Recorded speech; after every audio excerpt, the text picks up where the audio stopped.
ने अल्लाह की मदद आते हुए देखी, महसूस की। रियासत के अलावा कोई जिहाद का हुक्म नहीं दे सकता।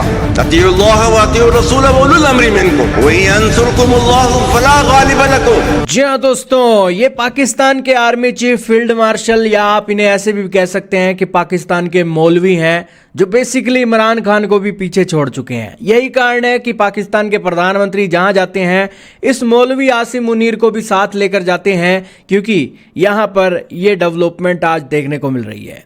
दोस्तों, देश की सिक्योरिटी का खतरा भारत से है, इन्हें ऐसे लग रहा है, और इसी को लेकर ये अब अपने धर्म, मिलिट्री, पॉलिटिशियन, सारी ताकतों का इस्तेमाल करके खुद को डिफेंड करने का प्लान बना रही हैं। और इसी के बीच इन्होंने एक ऐसी स्टेटमेंट दे दी जिसके बाद तो दोस्तों मौलवी भी शर्म खा रहे हैं कि यार ये तो मौलवियों को टक्कर देने वाला मौलवी आज पाकिस्तान की मिलिट्री के अंदर आ गया है।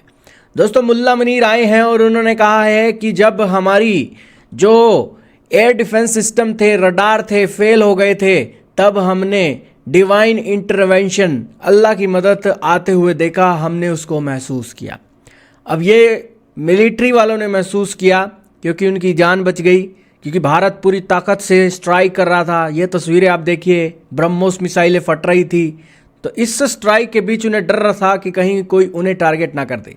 तो इसी बीच उनको ये लगा होगा कि भाई अल्लाह ने उनकी मदद कर दी, या कोई और रीज़न होंगे, अब बताया तो है नहीं। लेकिन यहाँ पर उन्होंने अपने उलेमास को एक संबोधित करते हुए कहा कि कोई भी जिहाद का हुक्म नहीं दे सकता, रियासत जिहाद का हुक्म दे सकती है। और इन्होंने अपने मौलवी लहजे में कई सारे तर्क भी दिए। और इसी के बीच दोस्तों, सोशल मीडिया पर लोग कह रहे हैं कि जब आपको अपने अल्लाह पर इतना ही विश्वास है और आप अगर वाकई में सच के रास्ते पर चल रही हैं, तो बिलियंस ऑफ डॉलर के फंड आप क्यों खर्च कर रही हैं पाकिस्तान के डिफेंस बजट के अंदर। तो खैर, जितने लोग हैं उतने उनकी बातें हैं। और बेसिकली इमरान खान की एक जो स्पीचेस आप सुनते थे, इमरान खान जैसे बोलते थे, धर्म का इस्तेमाल करते थे, वैसा ही कुछ इनकी मिलिट्री भी अब करने लगी है। ये पाकिस्तान के चीफ ऑफ डिफेंस फोर्सेस बन चुके हैं और उन्होंने भारत से युद्ध के बीच बताया कि उन्हें एहसास हुआ कि कोई दैवीय सहायता उन्हें मिल रही है। इस्लामाबाद में नेशनल उलेमा कॉन्फ्रेंस को संबोधित करते हुए उन्होंने कहा कि उन्होंने अनुभव किया कि पाकिस्तान के ऑपरेशन सिंदूर के वक्त कोई आसमानी ताकत पाकिस्तान की मदद कर रही थी।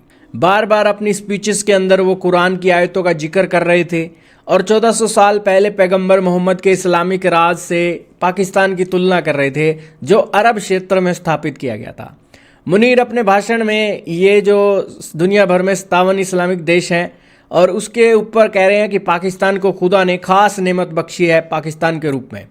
अल्लाह ने पाकिस्तान को शरीफों का रखवाला बनाया है। वहीं मुनीर ने पश्चिमी सीमा पर पाकिस्तान की सुरक्षा को लेकर चिंता जताते हुए कहा कि अफगानिस्तान तालिबान को पाकिस्तान और तहरीक तालिबान पाकिस्तान के बीच एक को चुनना होगा।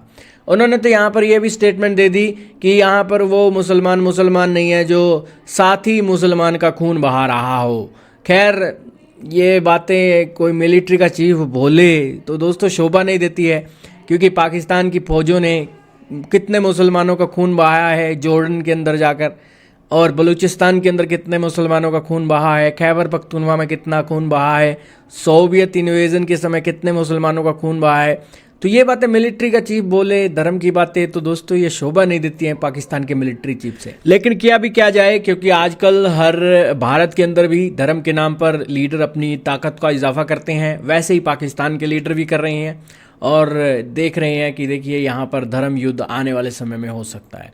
तो खैर, भगवान ऐसे धर्म युद्ध से बचाए, इंसानों की रक्षा हो और इसी के साथ ऐसे युद्ध ना हो।